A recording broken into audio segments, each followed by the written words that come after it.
આ તરફ ઉપલેટા તાલુકા ભાજપને મોટો ઝટકો લાગ્યો છે।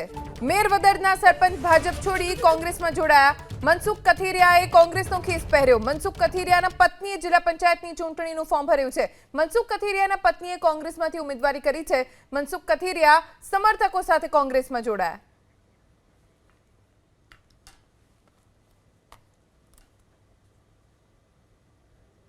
છે અને એમને એમના વાઈફે જિલ્લા પંચાયત લડવા માટે ફોર્મ પણ અમે નામાંકન આજે દાખલ કર્યું છે।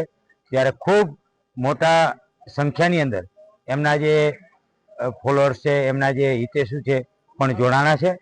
અને જે પાનેલી જિલ્લા પંચાયત છે એ બહુ ચર્ચાસ્પદ હંમેશા ઉપલેટા તાલુકામાં રહી છે। ત્યારે એ વિશ્વાસ અમે વ્યક્ત કરીએ છીએ કે મોટા માર્જિનથી, મોટી લીડથી અમે ચૂંટાવાના છીએ।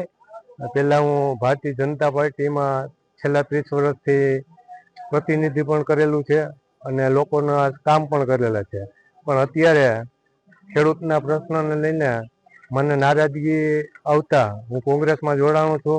પ્રજાલક્ષી કામ હું વધુ કરીશ અને કોંગ્રેસ પાર્ટીને થોડીક વધારે મજબૂત કરીશ